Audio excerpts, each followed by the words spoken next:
I had the fortune of running a product organization in a top 50 technology company for years. I am not a technologist. I am not what you would consider a build entrepreneur or somebody that comes from an engineering background or a technology background. But I was put in a position for years to manage organizations that were focused on bringing technology to market and understanding how those technologies worked as a product owner, as a product manager, and as an executive in a large corporation. The only way I was able to be successful, the only way I was able to do that was to have amazing people around me that understood those, not only understood those technologies and were thinking about what the future meant as it relates to those technologies, but that can then help me translate how those technologies could actually be applied in a real world setting and commercialized. And so running an innovation district or running an innovation community, trying to understand how research commercialization would work, how you could actually move from research to market has always been one of those struggles. I've been fortunate in my career to have this gentleman sitting to my right around for a lot of it. So Lyle Paczkowski has been instrumental in my success. I can honestly say that. Having helped me understand many of the technologies from a mobile perspective and many of the technologies that we were bringing to market and helping me understand how I could be more successful, was one of the keys to my success. So thank you. I've probably never said that to you, but thank you.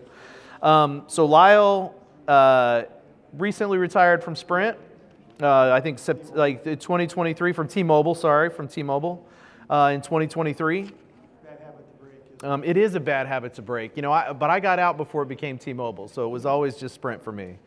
But Lyle's an expert in security, identity management, blockchain, hyperledger, a lot of these technologies that we're hearing about today, and there's a lot of, I would even consider the more futuristic, disruptive technologies that are on the horizon that Lyle is an expert in as well. Lyle, I'm going to ask you, maybe give an intro of yourself, and just talk about maybe the flyover on your career. Got it. Sure enough. On what's that look like from your perspective? Yeah, for sure. Well, thanks for having me come to this remarkable place. I hope everybody's using this facility like it's designed to. And Kevin, you're one of the great minds here in Kansas City to actually get this going, and it's well known throughout the community, particularly the enterprise community.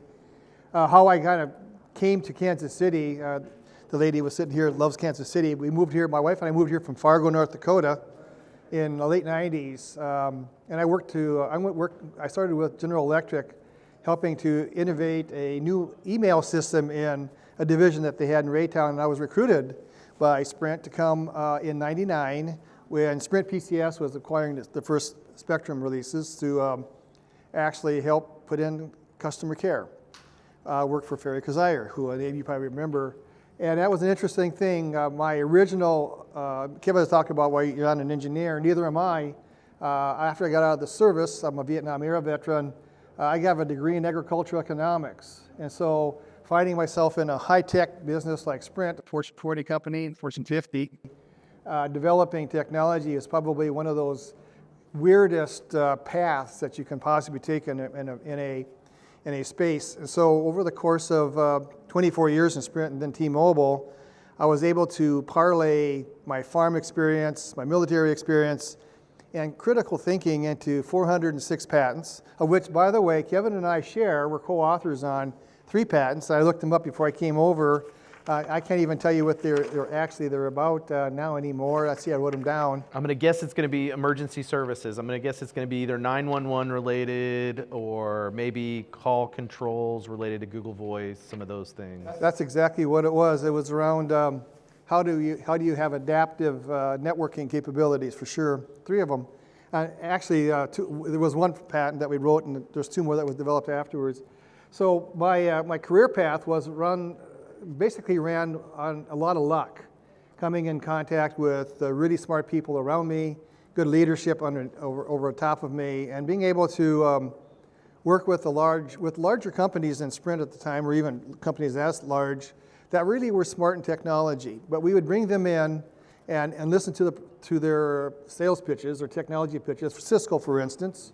And we'd sit in a room with 10 or 12 people from Cisco before lunch, and everybody's looking at their watch because they wanted to go over and have a lunch and buy a lot of really expensive things to take home to their wives.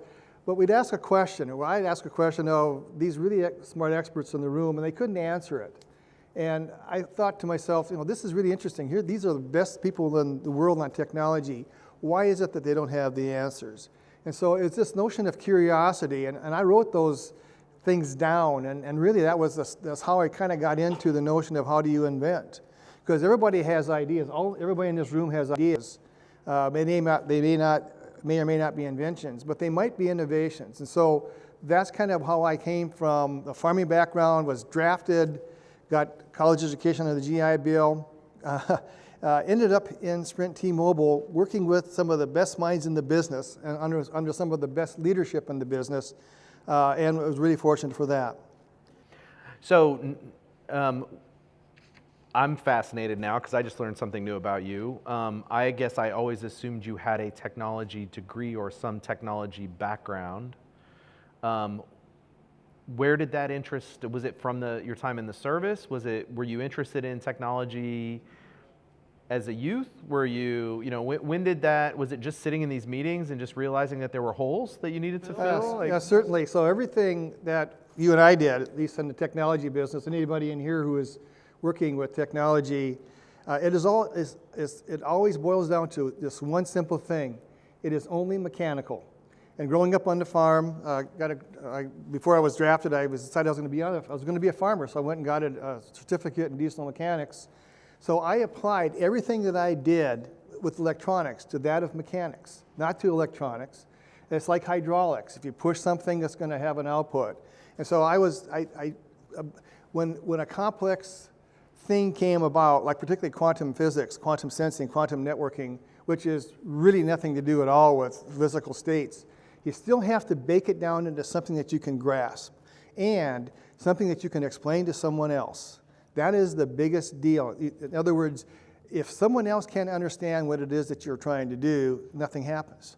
Yeah. No, I've seen that too many times. And that's, I think, one of the things you've always been able to do that has impressed me is take these complex technologies and distill them down into something that a simple product manager like me can actually turn around and then sell, or turn around and actually convince customers that they needed. So let me tell you a story about Kevin. Oh boy.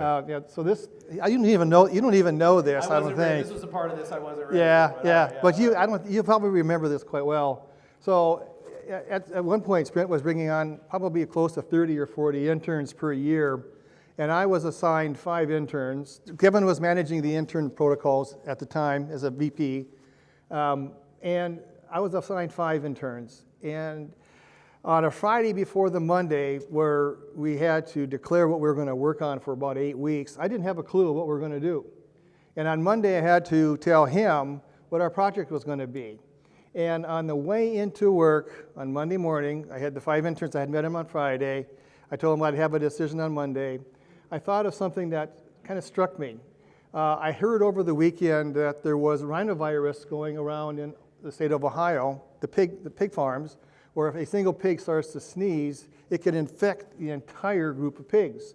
And how they would test for these pigs sneezing in the room. By the way, this quiz, has anybody heard anybody cough or sneeze here yet in this room? All right. So remember that. So I looked into how they did that. Well, they would run a tape machine all night long in these big confinement centers, and in the morning, they would fast forward through it and watch for an analog, a spike. If they saw a spike, that was a pig sneezing, and they knew that they had a problem. So now I decided that this notion that our network could hear, see, feel, and learn, our network could always hear, can always see, can always feel, can learn. Why couldn't we apply that to our network? All these towers and all these microphones in handsets and windows with microphones on them could sense some kind of noise. So I told Kevin we were going to develop a protocol on a network that could hear coughs and sneezes. And so over the course of 8 weeks, we determined that pig sneezes and coughs are almost identical to the analog of a human cough or sneeze. So that was a trick. Secondly, we found out that all coughs, all flus, influenzas, and colds generally start in Florida and are atomic, and they move. So now the network, since it's always on and it's all over, could sense this movement. So we wrote up what we call a digital semaphore that was placed in our towers that would listen for a cough or a sneeze with an analog and compartmentalize that. So over the course of 8 weeks, we developed 2 patents on the ability for a network to hear and sense, learn, and think. And those 2 patents were subsequently licensed to a healthcare facility in Texas that wanted to put it on an app. So imagine you have a grandmother in Minneapolis who's ill, and you want to know if she's going to, you have no way of knowing if she's going to get a cough or flu or whatever. By having your app listen for it, by opting in, you'd be able to tell if grandma is sick, or the kids in school. If your kids are in school and in the 5th grade and a bunch of them are having coughs or sneezes, don't send them to school the next week. The interesting thing was the companies that were most interested in this technology after we took it beyond Kevin's organization were the insurance companies, because they now can predict where colds and flus are going to start and package systems that kind of do preventive care, particularly in the state of California. Kaiser Permanente has millions and millions of customers. For them, it would be a huge cost benefit to be able to understand on the network the velocity of how colds and flus move throughout the state. So thanks to Kevin challenging me to think about something way out of the box, we got 2 patents. These are seniors in college who actually have 2 patents to their names today because of a challenge. Curiosity, discovery, little research, and we actually demonstrated to Kevin a cough or sneeze protocol on the 8th week in your facility. So that's kind of what it takes, is someone to kind of light the fire, but then you have to continue to build it. And that curiosity about where things kind of come from and how they manifest, again, it's all mechanical.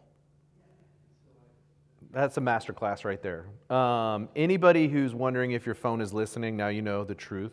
Your phone is always listening. That's right. My mind went there first, right? Lyle, working in TD, working in R&D in a company like Sprint, T-Mobile, you have a lot of resources at your disposal. You have a lot of partners that are there that are working on some of these things. It sounds great. You have a company that's investing in research and development. What was the downside from your perspective? And for me, I always think of how many technologies did you work on that haven't seen the light of day? How many things that, what was the challenge in finding and identifying a disruptive technology that you knew should have an impact, but you couldn't get it through the business? Yeah, so that's really, there's 2 parts to that question. For all the folks in this room who are trying to find sponsors and trying to find financing, you have to convince somebody else that it's worthwhile. So you have to be able to describe what it is, what it does, who cares for it, and what it's worth. Those are the 4 principles of conveying an idea or a notion. And if you can't, and if you have done a good job of doing all 4 of those parts and still not get someone to bite off on it, you might be talking to the wrong department, because in an organization, the only things that get moved forward are those departments that have budget. And so you have to always figure out, as you're manipulating your ideas to other founders or to investors or to organizations, and in organizations, you have to find someone who is a listener, but also knows the path to money.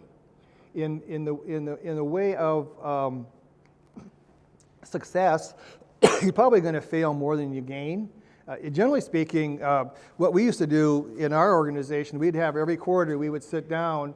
There was 28 of us, most of them which were PhDs. I was the only dude that had an ag econ degree in that whole organization. We would sit down every quarter in a room, and we would just brainstorm ideas. Jason Delker would write these all down, and we'd come up with 50 or 60 ideas in that room. And then over the course of time, maybe only 1 or 2 ever really saw it getting elevated to a VP signature level, if we were lucky. But remember, you have to be able to tell what it is, what it does, who cares for it, and what it's worth. And if you can't do that, you're going to get struck out every time. But if you can do that successfully, 1 in 50 or 2 in 50 are going to hit. and they could be really, really big.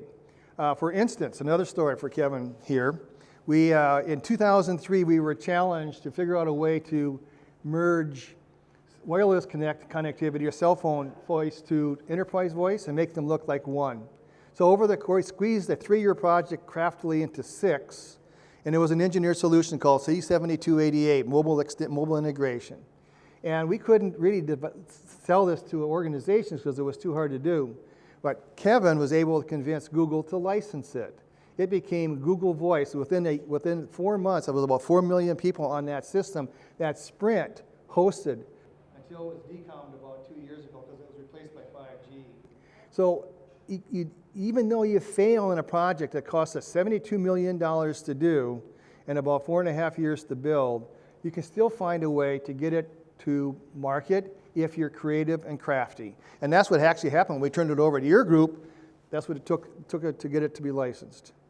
Lyle, when you guys would sit there and you'd come through, you'd list out these 50 things, these 50 opportunities, 50 technologies, whatever it might be, the brainstorming work. What was it, the 4 things that you just listed that were used as filters to decide which ones you were going to prioritize to work on? Because even your organization didn't have unlimited resources, right? You still had to figure out of those 50 things, which ones were we going to devote our time on? So how did you identify those technologies that you thought had the real good question. Had the ability to then take that next step? So there's 4 more things you have to think about in any solution that you develop. Any solution, doesn't matter what it is. If it's AI, quantum, doesn't matter.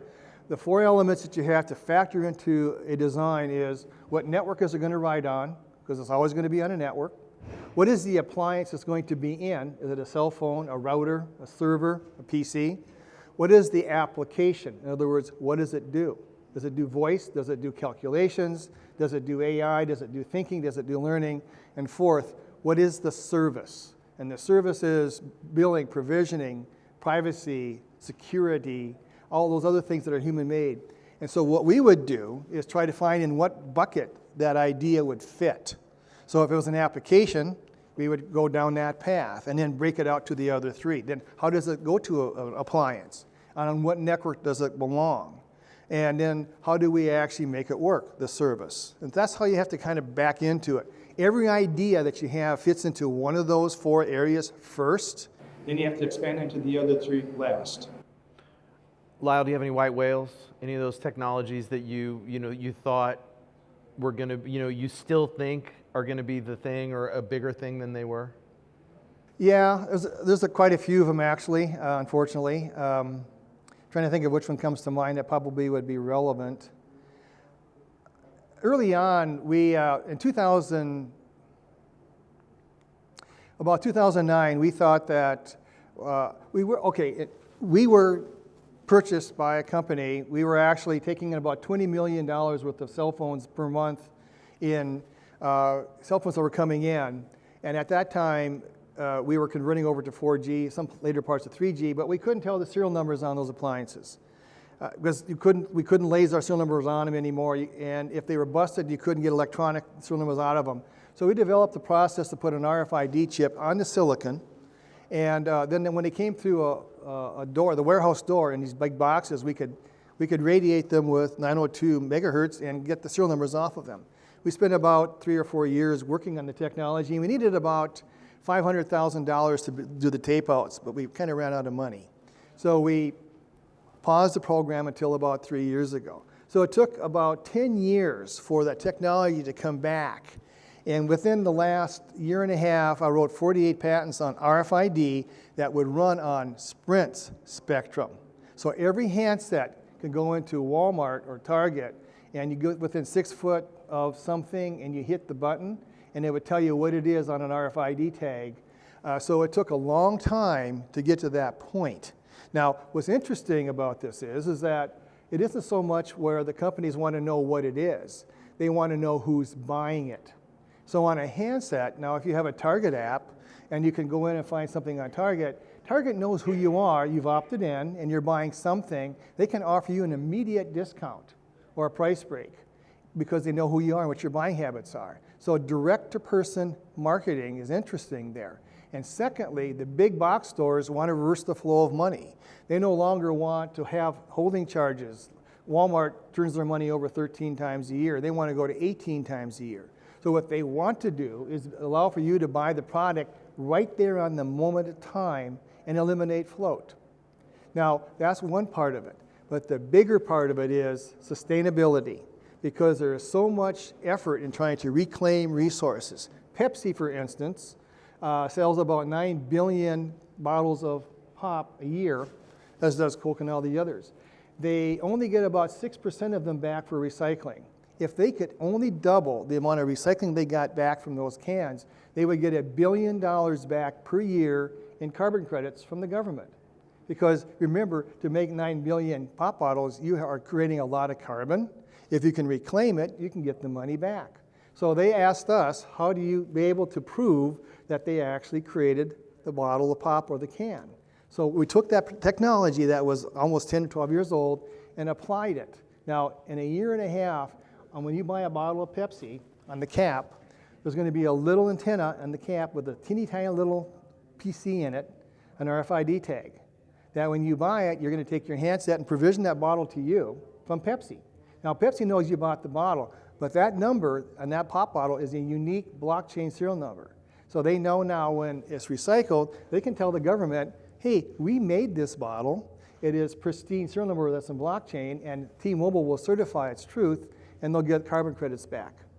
So the first order entry for those tags that are made in Overland Park, 9 billion tags a year on the T-Mobile network, just from something that started over 13 years ago. So you never, the whales can be big ones and dead for a long time, but if you keep and persistent in trying to figure out how to use it, technology may shift, or the economics around it may shift, and that's what we found out. Now, we also went one step further. If you buy a Frito-Lay's potato chip sack, which is a Pepsi-owned product, inside of it is silver, which basically is metal. So we figured out a way to make a Pepsi or a Frito-Lay sack an antenna, the entire sack an antenna, because it's metal, by inscribing an antenna in it and put a microprocessor in the fold. So now they can not only do inventory control on Frito-Lay's potato chips, they can tell who's buying it, and offer up huge amounts of direct marketing for all types of promotions using the Mylar in that sack. And these are, you know, when you talk about these things, like to hear someone talk about putting an antenna in a bag of chips. The chip is an antenna. To me says cost prohibitive. But I think when you first described, I think you and I were at a taco place in Midtown when you first told me about this. This is like nanotechnology. This is cheap to be able to deploy. Exactly. Yeah, each little microprocessor that's made by basically two companies in the world, NXP and Avery Dennison, the microprocessor is kind of complicated, it's kind of complex, but it only costs 0.05 cents. And the sack is already made. All you got to do is lays the antenna, just lays in it. So the cost to actually create identity is minuscule. But the benefits to a company like Pepsi that can drive new revenues out of that into other things is fantastically huge. Lyle, I want to shift gears a little bit. We've been talking about the past. We've been talking about your experiences with disruptive technologies, bringing them to market, some of the challenges and so on. Tell me a little bit about what you're working on now. Because I think, and then I want to shift into what technologies do you see on the horizon or that are here that haven't been realized that are going to have the biggest impact on a lot of the things? Yeah, really good point. So what I'm working on now is I'm doing quite a bit of work. I'm on the board of a bank here in town, Bank of Prairie Village, and we are taking some technology that we are licensing. We're going to license at Sprint, then T-Mobile from NSA, that prevented. What it does is it measures the kernel, the integrity of a kernel of a server. Doesn't monitor it, measures it. And we were within about 4 weeks of licensing the technology. So right now, it's the only place it's being used is on the U.S. nuclear submarine fleet. On average, there's about 250 servers on a submarine, and they were having trouble with server runaways. They couldn't figure out what was going on, so they challenged NSA to come up with a way to measure the kernel. And so a guy named Peter Loskoko, the same guy who invented SE Linux, came up with a way to do that. It's called Linux kernel integrity measurement. We were going to bring it on and market it to our enterprise customers. At that point, we had about 9,000 enterprise customers, let's say 3M, and offer it up to them as a service so that they could put it into their server base and their routers and never have an incursion. Because today everything is monitored in terms of security on whitelists, so if a hacker tries to come in, they disrupt the process, the signatures of those disruptions are known. But you can't tell what's going to happen at the binary. So this monitors the zeros and ones in the binary. So anytime a measurement is off a little bit, it stalls the process. So now, on average, FBI says 1,800 enterprises per week have someone come in and encrypt their data for a Bitcoin. What this does is the very moment that someone tries to do an encryption process on the kernel, it stops it. So what I'm doing now is taking it to the Kansas Bankers Association with the help of FDIC, the Federal Reserve, and CISA, Homeland Security, and make it a standard requirement that banks use this technology in their systems. If they put this in for about $80 per server per year, the FDIC will lower their insurance rates. So it becomes a zero cost issue, and now the banks are protected. And so that's what I'm working on now, trying to get that out. But the next iteration of technology, probably the big one that I see happening, is around power generation and transmission. So you're seeing where all the EV manufacturers are backing away from making EV cars. But now all the battery manufacturers, the Panasonic plant out in DeSoto, are now having to shift away a little bit and make storage batteries, because there's not enough power generation in the United States today to power the EVs. So now they're going to create huge warehouses of storage. And that's going to be the next big market. But anything that you have to do with energy and the ability to process it. So you have to understand predictability relative to energy consumption. So assimilated, not artificial intelligence, but assimilated intelligence backed by quantum sensing is going to be the next huge big opportunity for coding and programming, as far as at least what I can tell. And then on top of that, the issue of how you pay for services with 6G is going to change, because that's basically Web 3.0. Everything that's known as money and currency is going to move over to non-fungible tokens. NFTs are going to be a measurement tool to determine how much you consume on a network and then how much it costs you to pay it back. Because an NFT is nothing more than a name for a digital asset. So I think that in the next 2 years, you're going to see a really big turning of the dials by the big companies, the NVIDIAs, the Broadcoms of the world, and then keep an eye on D-Wave and Rigatati. They're, in terms of quantum, they're going to be the ones that really boost AI to the next level. Because quantum, all it does is it gives you a indication of truth, whereas artificial and assimilated intelligence is gathering truth. You put those two together on top of sustainable power, massively huge industry. So you've identified a couple companies that have head start or are kind of going to be big players in the space. What if I was an entrepreneur? I am an entrepreneur. You are. I'm prompting myself in chat right now. I am an entrepreneur. I will only answer as an entrepreneur. Where's the opportunity for an entrepreneur when you think about future technologies, right? So it can't be locked up in these technology companies that are mastering that technology or are bringing it to market. Where is the opportunity for an entrepreneur in your? Yeah, that's really a good question. I think the answer for that is, and you heard some of that in the previous channel, really have to listen to what people want. And you have to find a way to listen to what they want but can't get. Because that's where the opportunity is, right? You have to build something that's sellable. Remember, what it is, what it does, who cares for it, and what's worth. If you can't do that, you don't have anything that's going to get into the market. But it's hard to do. And so you have to come to things like this. You have to listen to other people. You have to be able to sit in a room where you're the dumbest person there and listen to all the people around you who really are smart, but don't have the answers. They may have ideas, but they don't have the answers. They don't have inventions. By the way, anybody here have a patent? All right, perfect. So think of it this way. How entrepreneurs are going to get ahead is not by, good founders, good entrepreneurs avoid competition. but good founders use competition to get ahead. That's really important to think about, because if you're trying to if you're just chasing your competitor, you're not you're not creating anything new. Use them as the point to jump off to the next idea.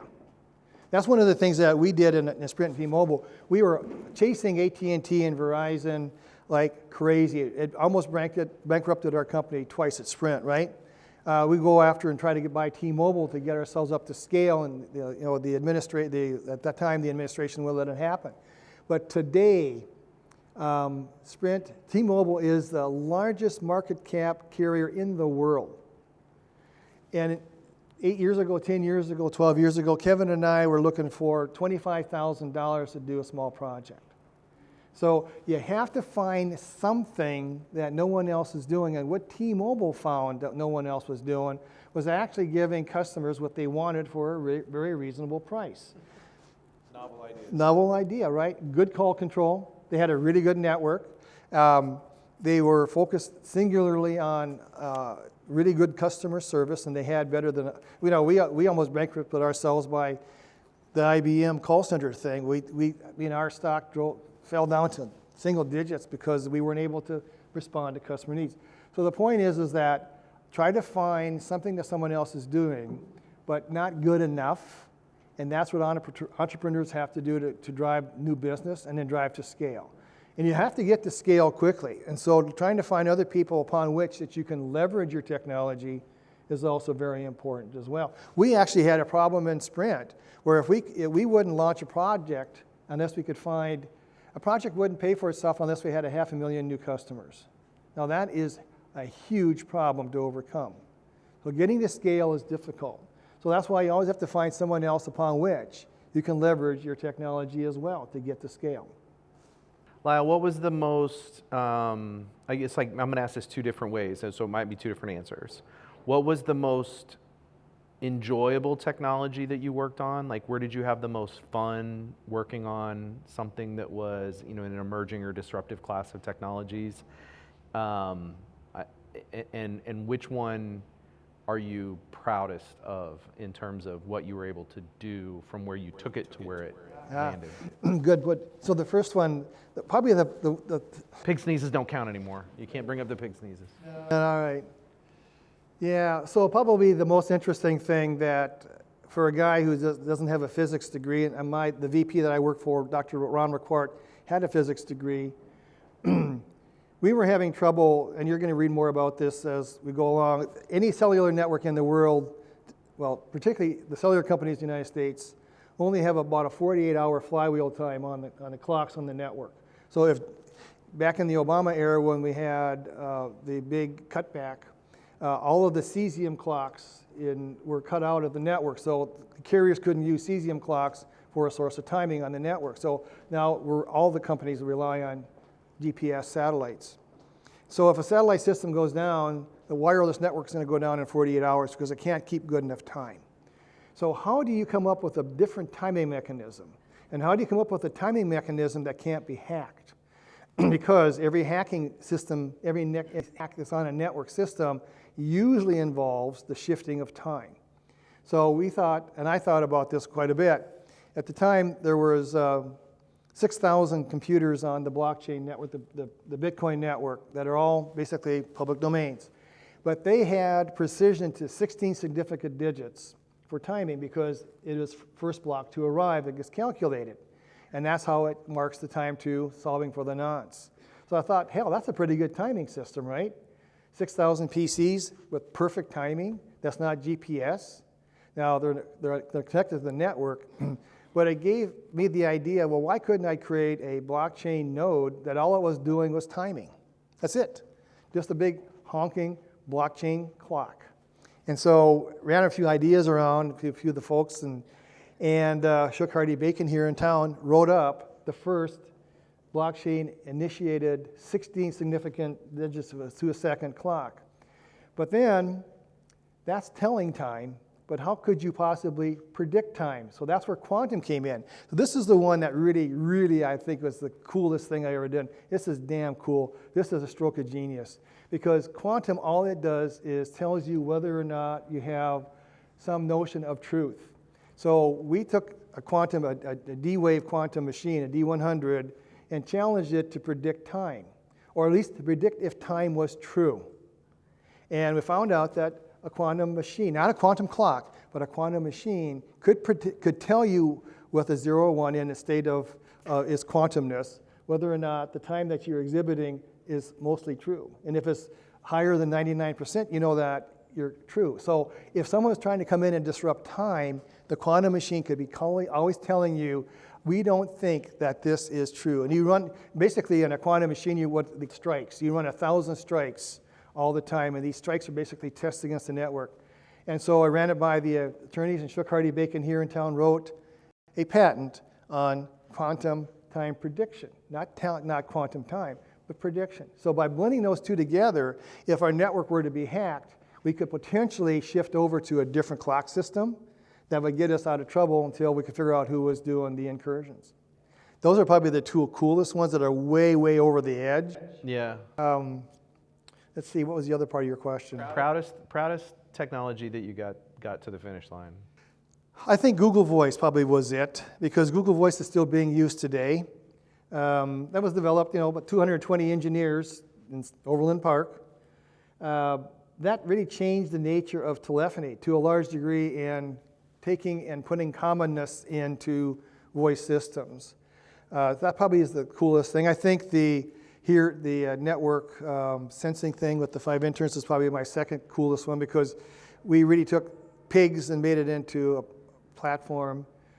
Probably the third thing would be taking a RFID tag and giving it intelligence to the point where it can be read not at 6 feet or 8 feet, but at miles using 47 gig millimeter wave technology. In other words, being able to lay something with sound or with waves almost a mile away and get a response back. And that's never been done before. We tested that out. That one probably is going to be the hardest thing we ever did, because you had to overcome so many different things, whether they were regulated spectrum or not, interferences. That's probably the hardest thing we ever did.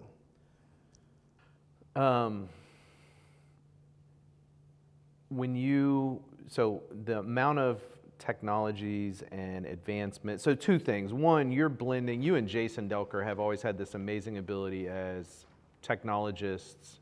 I always used to laugh, you guys are product guys and technology bodies, or the other way around, that you understood the business well enough to understand the application. And I think that's a rare thing. I deal with too many technologists or too many business people that don't understand how the other side works in the relationship. You've always had the opportunity, you've always presented things back to me through a business lens that has helped me as a product owner, product executive, try to get things to market.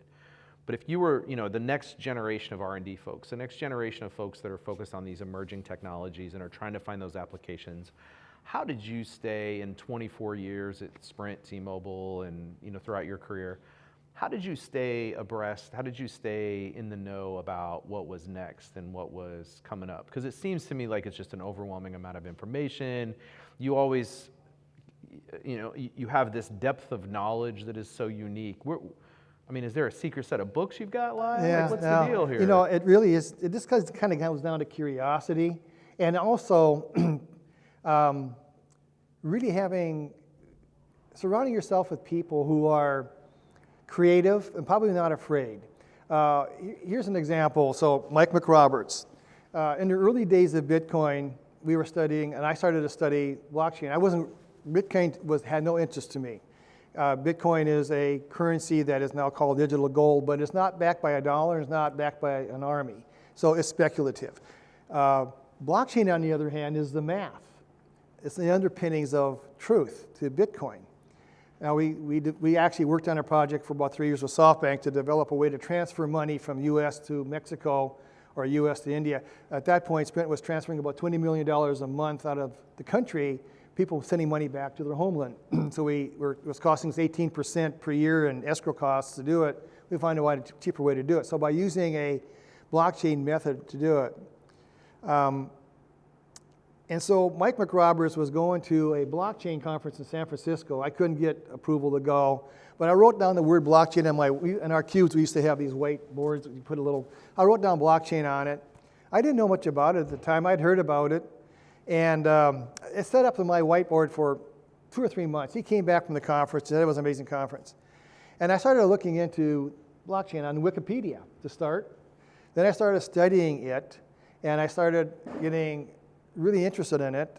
And I became, to some degree, a micro scholar in it. And I ended up teaching blockchain classes in the entire organization at Sprint.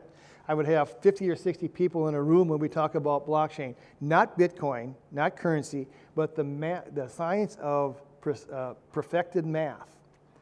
And so that word blockchain on my whiteboard was something I looked at every damn day I came into my cube thinking, I should know more about that. So I did that. And I got to the point where I wrote 99 blockchain patents. And that's more than Google has. And so the curiosity of something that is unique, novel, and non-obvious has to be what you're thinking about. And by the way, those are the 3 predicates to write a patent. It has to be unique, it has to be novel, and it has to be non-obvious. Obviously, it should be something useful, but it doesn't necessarily matter if it is today, because all you have to do is prove to someone in the future that is skilled in the art to duplicate what you have envisioned as a patent. And so that's really how you have to see technology. Again, you see something interesting, jot it down. And by the way, every single concept that I ever took to patent, I'd take copious notes in every meeting. Everybody's always accused me of writing stuff down. But I always keep these ideas that were kind of unique in my right-hand column. And then when I get back to my office, I mean, I have stacks of notes that are feet deep. I would write those, and I would put them on a separate spot. And think about it. Just don't work on it. Just don't think about it. But one thing you never should do if you're interested in writing patents, by the way, is to go to the patent office and see if someone else has developed it. Because if you do, and your idea, you bring it forward, and you are caught doing that, it'll invalidate your patent. Because today, 1 + 1 = 2 is not a way to write patents. So you always have to be thinking about it in the sphere of something that you don't know exists, but it does exist in your mind, and work on it from that perspective. So curiosity happens to be what I drive on. Today, right now, I'm really curious about drones, over-the-horizon drone control. Watching the Ukrainian kick the Russians' ass with these drones is just amazing to me. These guys wearing headsets 22 miles away, driving drones into the size of a tank. Well, those drones are on a private network. But what happens if we could, as people, do over-the-horizon controls of other things that made good sense in a way that was safe? Now, not like the New Jersey. I was going to ask you what you thought of what's going on in New Jersey. Jesus, I'd like to know what the hell's going on there for sure. I think somebody does know, but they're not going to say. Yeah. By the way, if it was military, they wouldn't be flying over to hell in New Jersey. They'd be out in Area 54 or something. I think it's Amazon. I'm convinced it's Amazon. It could be. Yeah, it could be. By the way, Amazon has a 5G core. Yeah, I think it's Amazon. I think that's why they're not telling anybody what they're doing. Yeah, something's up there. Testing out big delivery fleets and how they would work together. By the way, one of my aspirations for $100,000, I hope, if my wife will let me, I want to buy one of these Jetson drones, these personal drones now that you can buy. Man, that would be just so kick-ass. Get in your little drone. I mean, you can't drive around Kansas City, but load her up and take it out just like a jet ski out someplace and fly around. Jesus, that'd be so much fun. Yeah. If I could get in a drone and fly here every day, I would be very happy about that. Geez, yeah, getting here from Kansas Hills, yeah. Yeah, so that's kind of what it is, Kevin. I think it's finding on something, don't obsess over it, but mull it over, and then start with Wikipedia. By the way, give them $50 to get them off your little list, because they're always asking for money. And then go to chat, and then start asking it a lot of questions. Now remember, AI can only learn, but it still can't think. So what you get from AI is only what it's being told. But that is a good start, because from that point then, you start to think about it, and you're adding on to the top side of assimilated intelligence. Man, Lyle, I could sit here and talk to you all night. I mean, thank you for all that you've done for, behind the scenes for Kansas City, the companies in Kansas City. Thank you for what you've done for me in my career. I do appreciate it. It's been fantastic.